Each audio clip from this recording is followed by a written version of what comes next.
Praise Yahweh. Thank you for this opportunity. I always am very humble when asked to share a devotional with the congregation. So I don't take it lightly. And so I appreciate you guys taking some time to just come hear what's on my heart. So if y'all would, turn to the book of Nehemiah in the ISR. That's page 828. And so the wonderful thing is that I'm going to spare a lot of you from flipping and wearing out your shoulders. We're going to stay pretty well focused here in the book of Nehemiah. I wanted to do something a little bit different, and not that Nehemiah is not ever discussed, because we do talk about some of the things at Nehemiah, but really digging into what Nehemiah was all about and some of the contributions that he made that we can learn from is something that's oftentimes just kind of overlooked, and we just don't spend a lot of time. So I wanted to choose something different, and so for whatever reason, Yahweh said, "Hey, Nehemiah," and so I went with it. So for a long time, the only thing I knew about Nehemiah was that he was supposed to be the shortest guy in the Scripture. On a funny pun on his name, Nehemiah. But, you know, I'll be honest, I've learned a great deal about Nehemiah since doing this study, and I just pray that, that you guys will as well. Nehemiah is really one of the great characters of Scripture. He's just perhaps not as well known as some of the others. So, in the Hebrew Scriptures, Ezra and Nehemiah are actually just one book because they're part of the same story. In fact, Ezra, Nehemiah, and Esther all come out of the same general time period of Israel's history.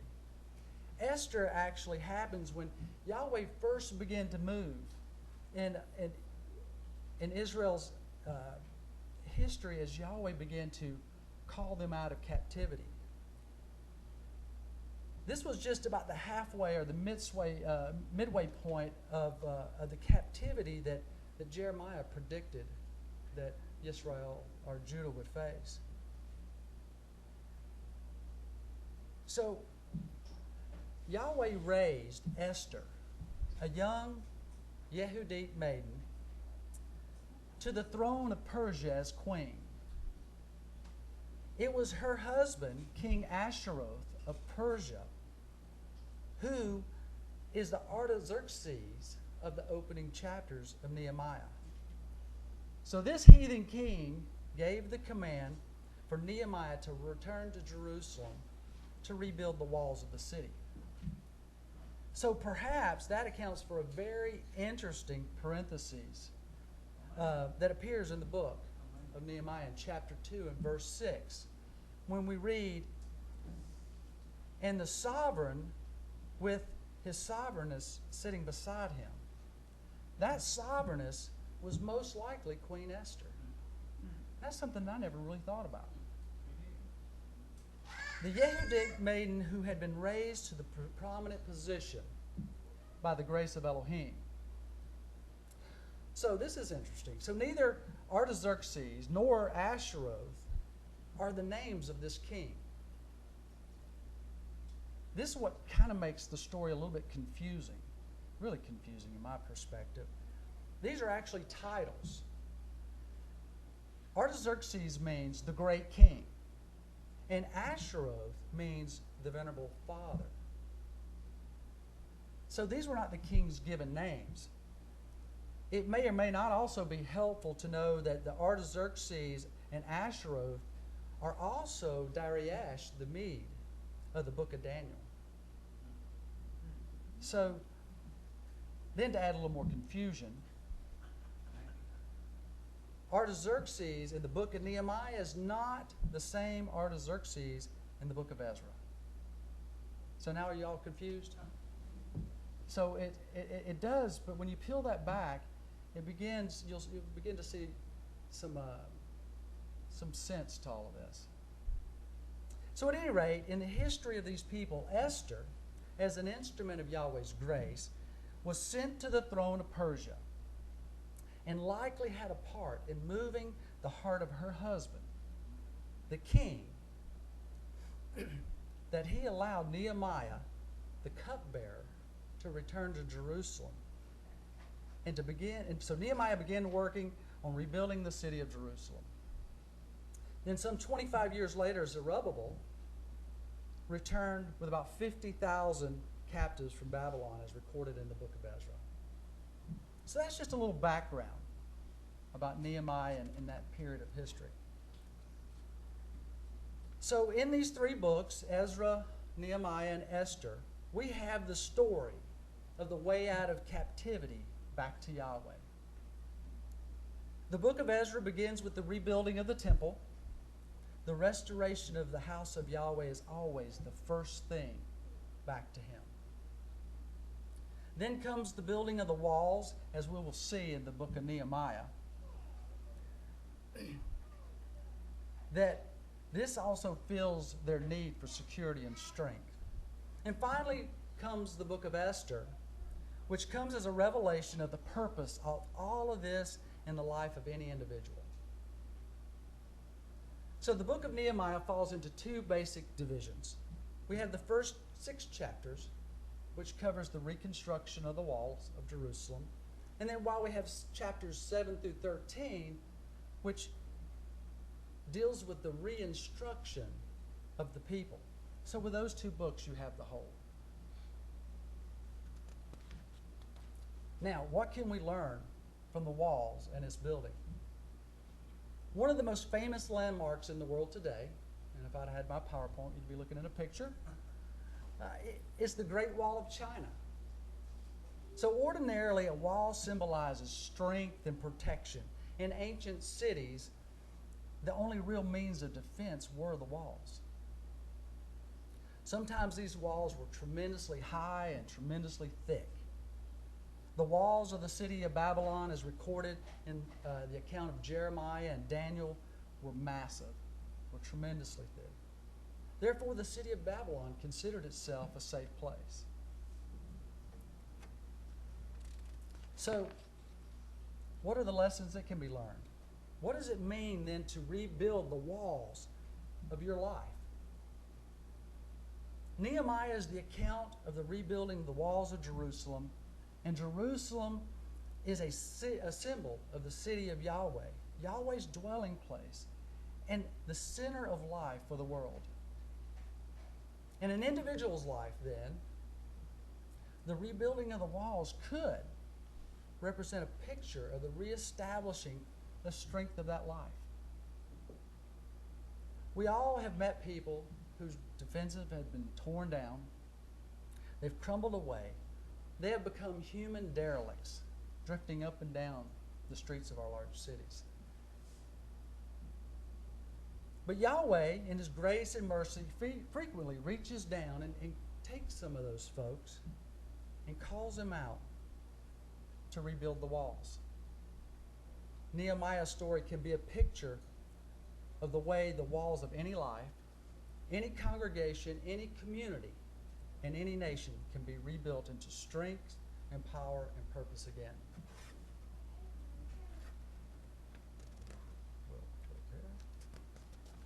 In a minute, he's got paper stuff. So let's, we've already opened to Nehemiah. We're going to start in chapter 1. The first step in the process is given in chapter 1, verse 4. It begins with a concern about the ruins. When Nehemiah says, and I quote, "And it came to be, when I heard these words, I sat down and I wept, and mourned for many days, and I fasted, and praying before the Elohim of heavens." You'll never rebuild the walls of your life until you have first become greatly concerned about the ruins. Have you ever taken a good look at the ruins of your own life? Have you ever stopped long enough to assess what you could be under Yahweh and compared that with what you are?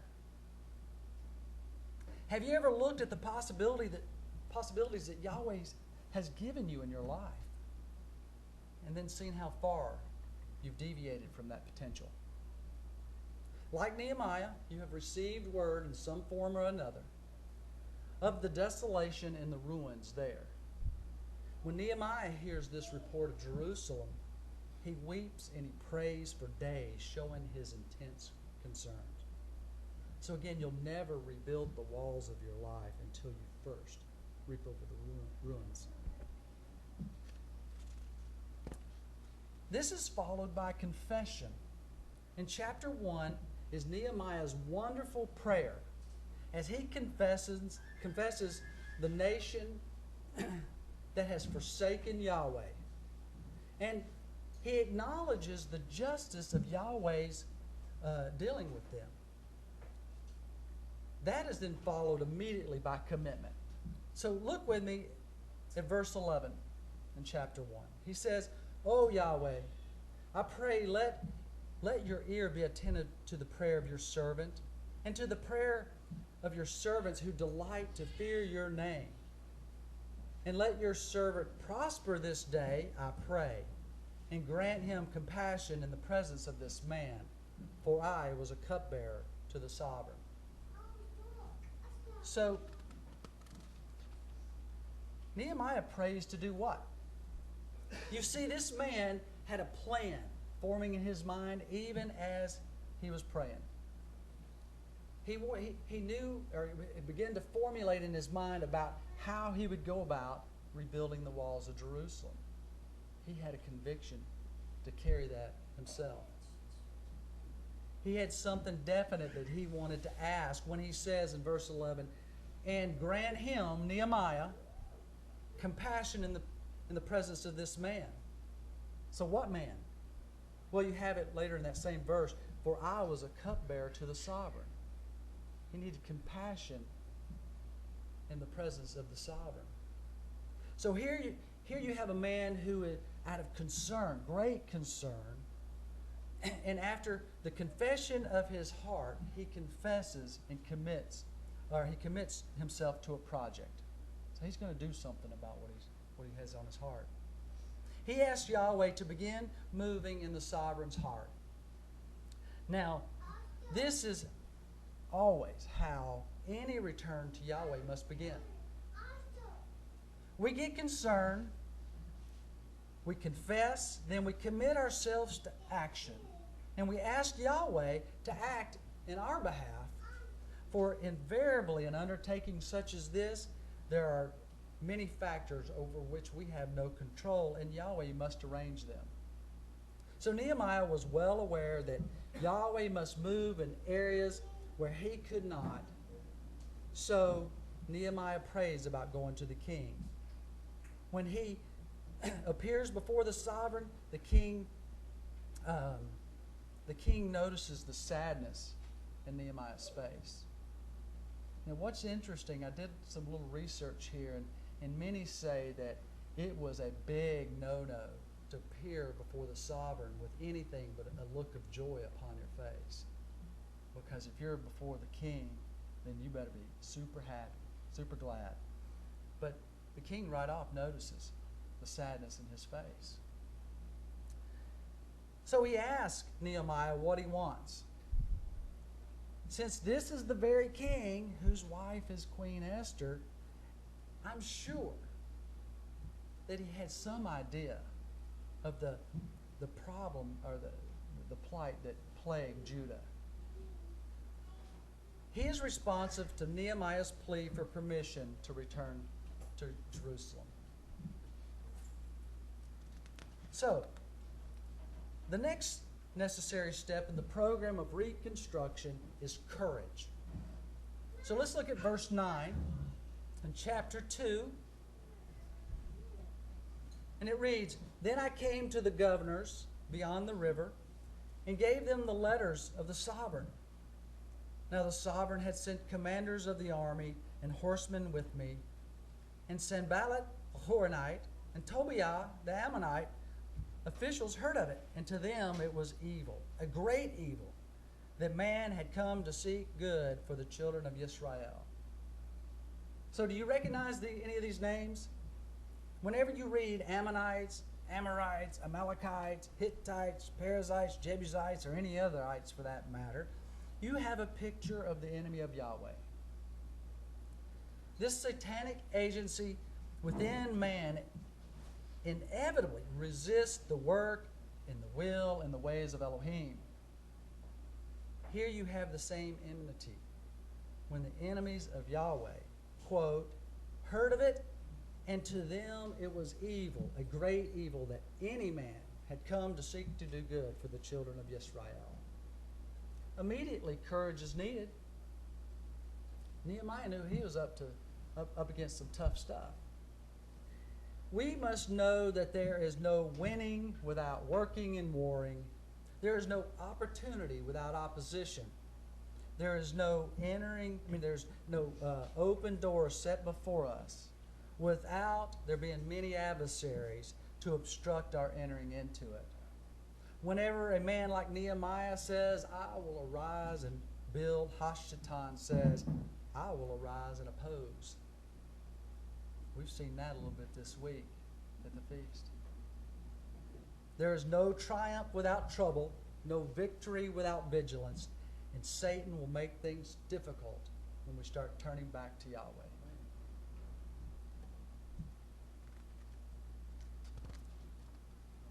Let's look at Nehemiah 2, starting at verse 11. It says, Then I came to Jerusalem and was there 3 days, and I rose up in the night, I and a few men with me, but informed no one what Elohim had put in my heart to do at Jerusalem, nor was there any beast with me except the beast on which I rode.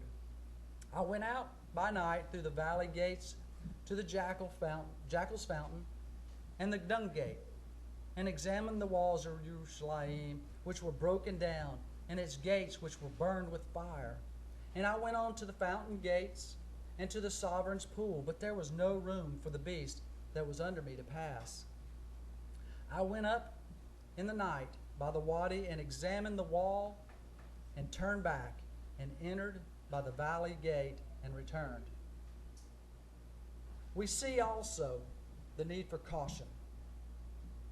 Nehemiah comes back to Jerusalem and rides about the city at night.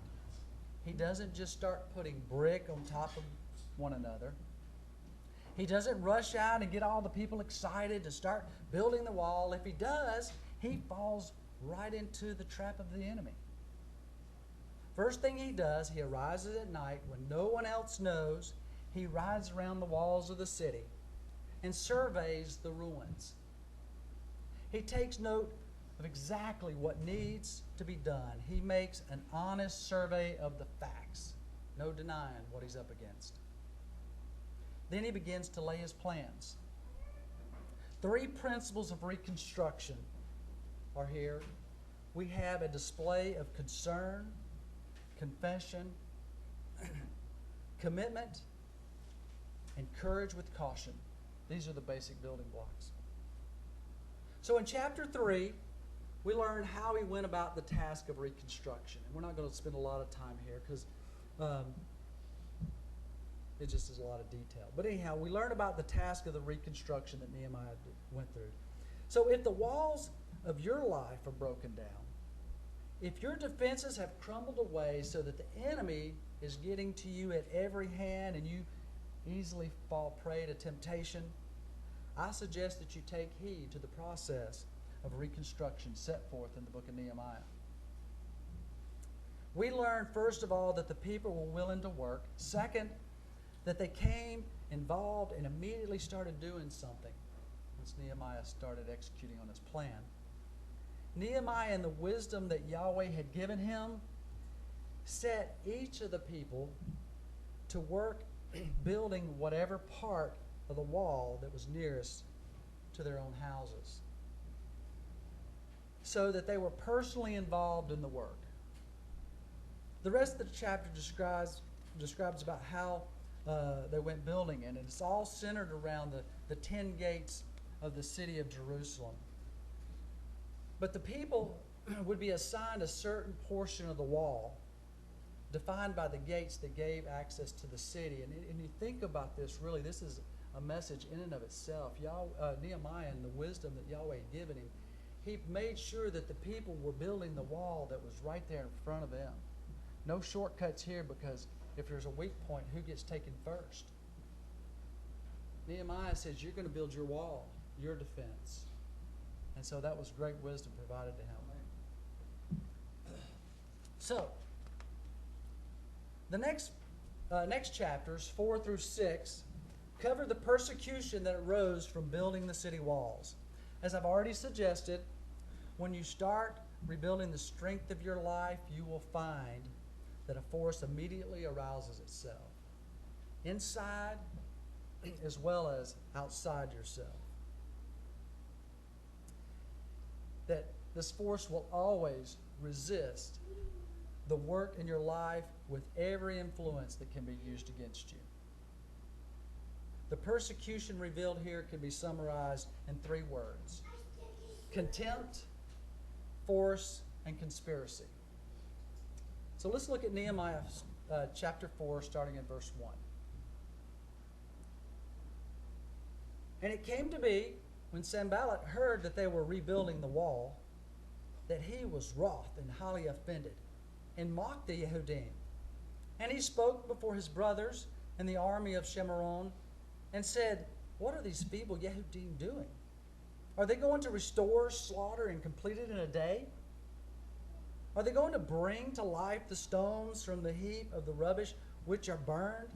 And Tobiah the Ammonite was beside him, and he said, whatever they build, if a fox should climb on it, he shall break down their stone walls. Well, how did Nehemiah meet the contempt of Sanballat and Tobiah? So let's look at verse 4. Hear, O our Elohim, it reads, for we have become despised, and turn back their reproach on their own heads, and give them as prey in the land of captivity. And do not cover over their crookedness, and do not let their sins be blotted out from before you, for they have provoked you before the builders. So we built the wall. The entire wall was joined together, up to half of it, for the people had a heart to work. He just kept praying, and he just kept building. That is the way to meet scorn in our lives. We don't meet it with counter scorn or contempt on your enemy. The scorn and contempt of Sanballat and Tobiah soon began to look ridiculous as the walls of Jerusalem rose higher and higher. Always, our best answer to the world's contempt is to keep praying for Yahweh's blessing. We'll do well to learn this lesson from Nehemiah.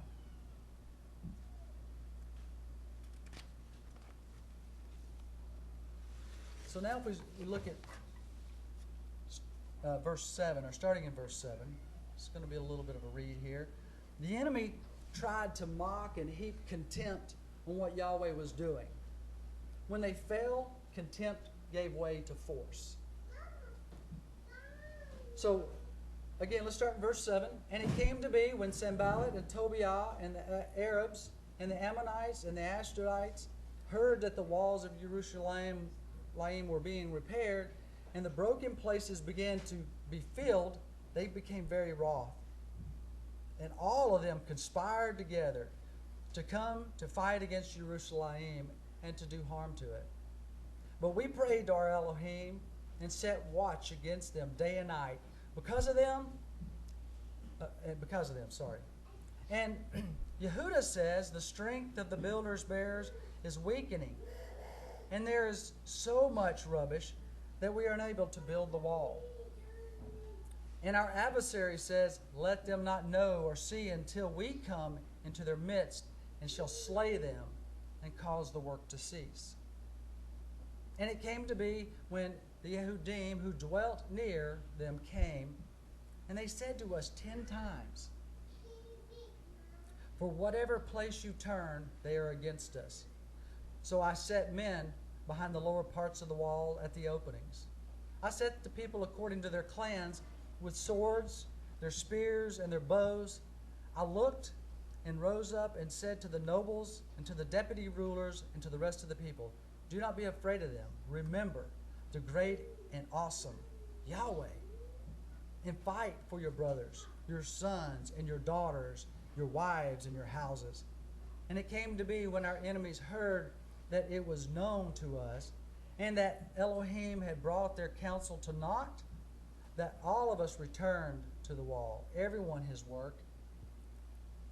And it came to be from that time on that half of the servants were working in the work, while the other half were holding spears, the shields, and the bows, and the breastplates. The rulers were behind all the house of Yehuda, who were building the wall. And those bearing burdens, those loading, working with one hand in the work, and the other hand holding a weapon. For the builders, each one had his sword girded at his side as he built. And the one who sounded the ram's horn was beside me, and I said to the nobles and to the deputy rulers and to the rest of the people, the work is great and large, and we are separated far from one another on the wall. In whatever place you hear the sound of the ram's horn, join us there. Our Elohim fights for us. So we labored in the work, and half of them held spears from the break of day until the stars appeared. At that time I also said to the people, let each man and his servant spend the night in Jerusalem, and they shall be our guard by night, and for the day, for work by the day. So neither I, nor my brothers, nor my servants, nor the men of the guard who followed me, none of us took off our garments, each one his weapon, even at the water. Okay, so things certainly look pretty serious at this point. Would you agree? The opposition had now developed into a formidable alliance.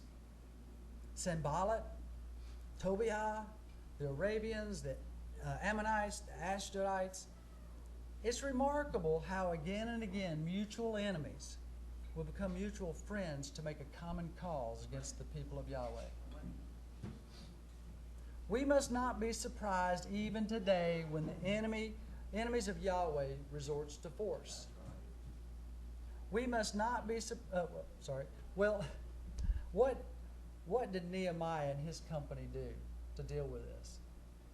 They did as before. They kept praying and they kept working. Only now they had to join watching and praying with warring and working. So they had something that they had to commit to this. So we see in verse 9, but we pray to our Elohim and set a watch against them day and night because of them. And also in 17, who were building on the wall, and those bearing burdens, those loading and working with one hand in the work and the other holding a weapon. So we see they were prepared to do battle, but they trusted Yahweh. So there's another type of persecution that Nehemiah had to encounter. When contempt and force had failed, Sanballat and Tobiah and their confederates resorted to conspiracy or craft.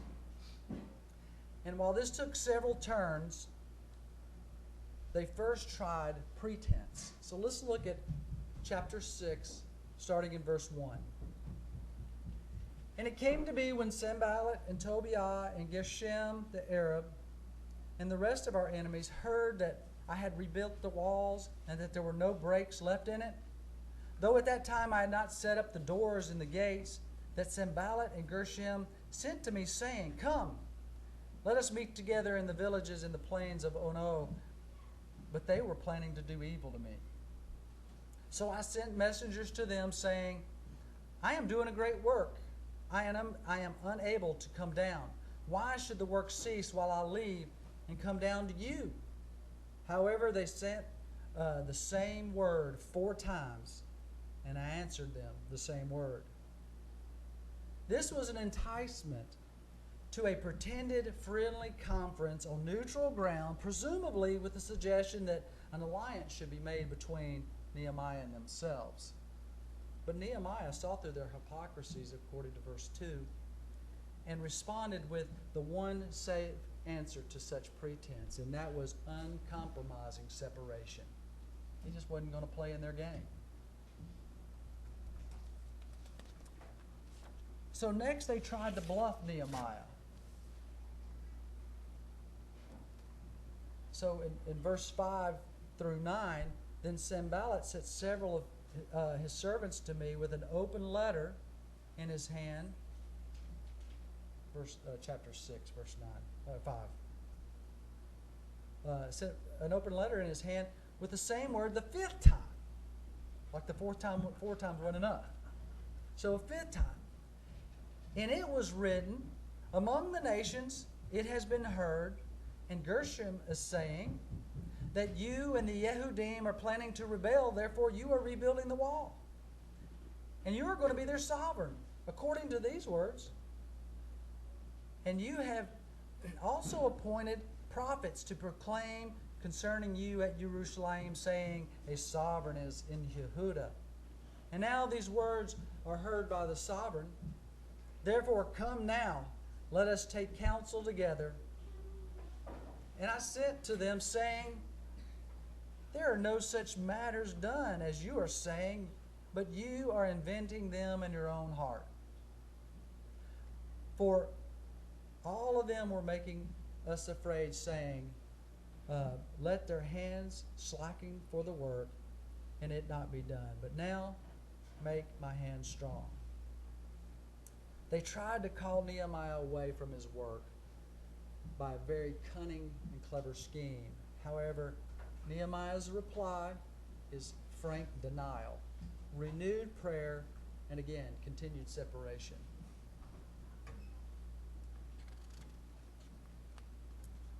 So there are a couple other cunning schemes that they try to play on Nehemiah, which he doesn't fall for in chapter 6. But when you come to chapter 6, verse 15, you read this wonderful sentence.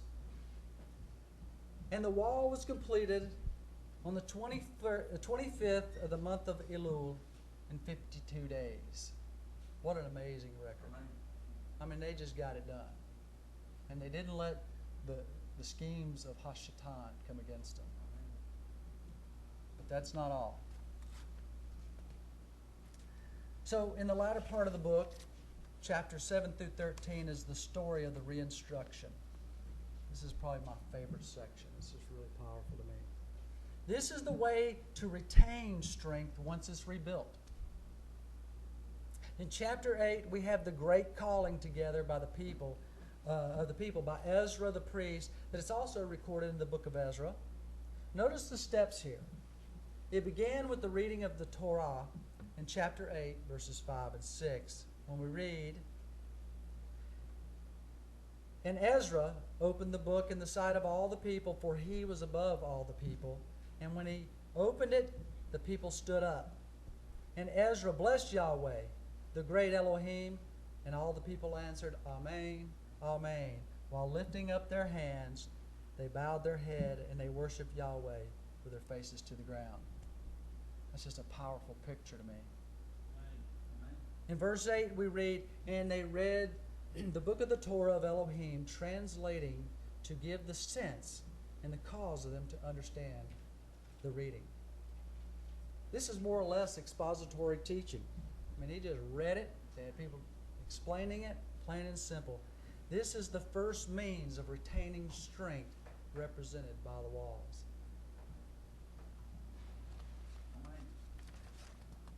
After this, the people celebrated with what? The Feast of Tabernacles. What a timely message. When Yisrael dwelt in booths made of olive branches and reminded them how Yahweh brought them out of the land of Mitzrayim. Next was the remembrance of the lessons of the past in chapter 9. You have Ezra's tremendous prayer when he recounts all of what Yahweh had done in the past of the life of this people. So let's look at Nehemiah 9, starting in verse 6. Get a little shot of water here because this is a little bit of a reading. You are Yahweh, you alone. You have made the heavens and the heavens of the heavens, with all of their host, the earth and all that is on it, the seas and all that are in them. You give life to them all. and the host of the heavens are bowing themselves to you. You are Yahweh, the Elohim, who chose Avram and brought him out of Ur, of the Chaldees, and gave him the name Abraham, and found his heart trustworthy before you, and made a covenant with him to give him the land of the Canaanites, the Hittites, the Amorites, and the Perizzites, and the Jebusites, and the Girgashites, to give it to his seed. And you established your word, for you are righteous, and saw the affliction of our fathers in Mitzrayim, and heard their cry by the sea of reeds, and gave signs and wonders against Pharaoh, and against all his servants, and against all the people of his land. For you knew they had acted proudly against them, and you made a name for yourself as it is to this day. And you split the sea before them, and they passed over into the midst of the sea on dry land. And their pursuers you threw into the deep as a stone into the mighty waters. And you led them by day with a column of cloud, and by night with a column of fire, to give them light in the way that they were to go. And you came down on Mount Sinai and spoke with them from the heavens, and gave them straight right rulings and Torah of truth, good laws and commands. And you commanded them commands and laws and Torah by the hand of Moshe your servant. And you gave them the bread from the heavens for their hunger, and you brought them water out of the rock for their thirst. And you said to them, go and possess the land which you had sworn to give them. But they and our fathers acted proudly and hardened their necks and did not obey your commands. And they refused to obey, and they remembered not your wonders that you did among them, and hardened their necks. And in their rebellions they appointed a leader to return to their bondage. But you are a forgiving Eloah, showing favor and compassion, patient and great kindness, and did not forsake them. Many times it talks about Yahweh being so compassionate. It's just amazing here. Verse 18. Even when they made a molded calf for themselves and said, this is our mighty one that brought you up out of Mitzrayim, and worked great blasphemies, yet you, again, in your great compassion, did not forsake them in the wilderness. The column of the cloud did not turn away from them by day to lead them on the way, nor the column of fire by night to give them light in the way that they were to go. You also gave them your good spirit to instruct them, and did not withhold your manna from their mouth, and gave them water for their thirst. And for 40 years you sustained them in the wilderness. They lacked not. Their garments did not wear out, and their feet did not swell. You gave them reigns and peoples, and apportioned them their lots. So they took possession of the land of Shihon, and on the land of the sovereign of Hezron, and the land of Og, sovereign of Bashan. You increased their children as the stars of the heaven, and brought them into the land by which you said to their fathers to go and possess. So their sons went and possessed the land, and you humbled before them the people of the land, the Canaanites, and gave them into their hands, with the sovereigns and the people of the land, to do with them as they desired.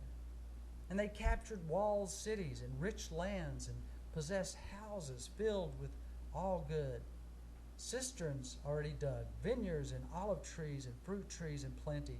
And they ate and were satisfied and grew fat and delighted themselves in your great goodness. But they became disobedient and rebelled against you, and cast your Torah behind their backs. And they slew your prophets who had warned them to bring them back to yourself, and they worked great blasphemies. Therefore you gave them in the hand of their enemies, who distressed them. And in the time of their distress, when they cried to you, you heard from the heavens. And according to your great compassion, you gave them saviors, who saved them from the hands of their enemies, But after they had rest, they turned back to do evil before you. But when they turned back and cried out to you, you heard from the heavens and delivered them according to your compassion many times, and warned them to bring them back to your Torah. But they acted proudly and did not obey your commands, and sinned against your right rulings, which if a man does, he shall live by them. Hallelujah. And they gave the rebellious shoulder and hardened their necks and would not hear. And you had patience with them for many years, and did warn them by your Spirit, by the hand of your prophets, yet they would not give ear. Therefore you gave them into the hands of the people of the lands. But your great compassion, you did not make an end of them, nor forsake them, for you are an El of favor and compassion. And now our great our Elohim, the great, the mighty and awesome El, guarding the covenant and kindness, let not all the trouble that it comes upon us, our sovereigns and our heads, our priests and our prophets, our fathers, and all your people, from the days of the sovereign of Ashur until this day, seem little before you. And in all that has come upon us, you are righteous, for you have done truth, but we have done wrong. And our sovereign and our rulers, our priests and our fathers have not done your Torah, nor heeded your commands and your witnesses, for which you witnessed against them. For they have not served you in their reign, or your great goodness that you gave them, or in the large cities and rich lands which you set before them. Neither turn back from their evil deeds. See, we are servants today in a land that you gave to our fathers to eat its fruit and the good of it. See, we are servants in it, and its richest yields goes to the sovereigns that you have set over us because of our sin. And they have ruled over our bodies and our livestock at their pleasure, and we are in great distress. And because of all of this, we are making a trustworthy pledge and write it. And our rulers, our Levites, and our priests set their seal on it. And I know that's a long reading, but what a powerful, powerful prayer. What hits me there is that these people are really hard-headed, and Yahweh is so compassionate. Many times, He heard their cries. It's always good to stop and remember what Yahweh has taught you in the past and where He's brought you out of. That's always a sure way to preserve the strength that Yahweh has given you. Following this prayer, the people signed a covenant and agreed that they would do what the Torah commanded. They committed, they resolved that they would take the step of obedience. I can tell you for certain you will never be able to retain the strength that Yahweh gives you until you are ready to be obedient to what He says. You must obey Him whenever you hear and know what He wants. So in the 11th chapter is the recognition of the gift among the people. There are Levites, gatekeepers, the singers, and various others who ministered in the temple. Similarly, we are told to discover the gifts that the Spirit had given us to put them to work. I quote, "I remind you to stir up the gift of Elohim which is in you." Shaul, Paul says this in 2 Timothy chapter 1, verse 6. If you want to retain your strength, start using what Yahweh has given you.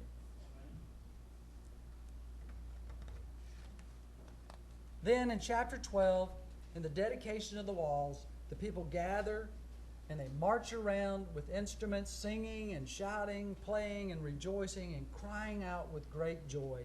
There is nothing that will add more to your strength in Yahweh than to express the joy of Elohim in your life. And that's what we're supposed to be doing this week at Sukkot. The book closes with a matter of resistance to evil. Your strength will be maintained if you will take the attitude that Nehemiah took for Yahweh. He was ready to say no to the forces that would destroy what Elohim was doing in his life. Look at what he had to do. In chapter 13 and verse 7, having gone back to Babylon and returned to Jerusalem, he says, "And I came to Jerusalem and learned of the evil which Eliashib had done for Tobiah in preparing a room for him in the courts of the house of Elohim." He had allowed Tobiah to move into the temple. Hello? So what did Nehemiah do? So it says in verse 8, "And it was very displeasing to me, therefore I threw all the household goods of Tobiah out of the room." He went and threw Tobiah's furniture out in the street. He got evicted. So, that isn't all. He found that the priests had been cheated, so he restored the money that had belonged to them. He then discovered that throughout the city the people were transgressing the Sabbath. They were bringing in merchandise and selling it in the streets. And so in verse 19 it reads, "And it came to be at the gates of Jerusalem, as it began to be dark before the Sabbath, that I commanded the gates to be shut and commanded that they should not be opened until after the Sabbath, and stationed some of my servants at the gate so that no burdens would be brought in on the Sabbath day." He kept them all out of the city. Then he discovered that some of them were waiting outside the doors all night, hoping that someone would come in and just do a little business. So he says in verse 21, "And I warned them, and I said to them, why do you spend the night around the wall? If you do so again, I'm going to lay hands on you." For at that time they came no more on the Sabbath. Well, he had some authority. He just told them, "Don't do this anymore." And they said, "I'm done." Then he discovered yet another problem. The people were still intermarrying with the forbidden races around them. Nehemiah became violent. We see in verse 25, "Then I contended with them and cursed them and smote some of them and pulled out their hair and made them swear by Elohim, saying, you do not give your daughters as wives to their son, nor take their daughters for your son or yourself." Now the intermarrying thing, he lays hands on people and he starts hurting them.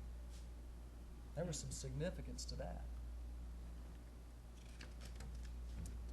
But this isn't all. He found that one of the men who was his foremost enemy, who had done more than any other to oppose the building of the wall, was Sanballat the Horonite. So in verse 28 we read, "And one of the sons of Yoyadad, the son of Eliashib, the high priest, was a son-in-law of Sanballat the Horonite, and I drove him from me." So he got him out of there. Now some of you may say perhaps they think that Nehemiah was just being a little too severe, but here you see a man who had learned there is no compromise with evil. Amen.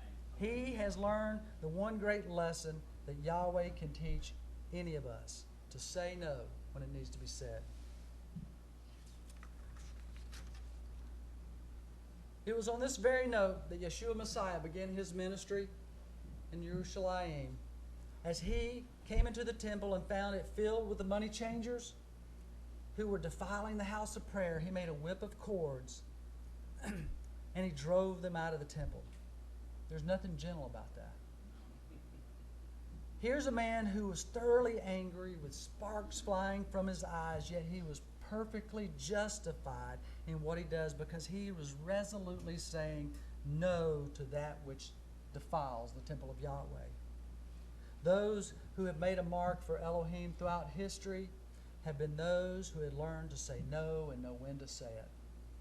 They stood against anything that defiled the temple of Yahweh. Now these are the ways by which strength is maintained in our own lives. As we come to the close of this book, we see that the walls of Jerusalem stand once again. The Yahweh's testimony is reestablished in the city. So let us mark this man Nehemiah who built or rebuilt the city of Jerusalem and keep him in mind as we work for Yahweh today under difficult conditions. He will be an inspiration to us. Yahweh is building with us, and at last we too certainly will see the walls of Yahweh's new Jerusalem completely built up on the earth, and the nations shall walk in the light of it. Hallelujah.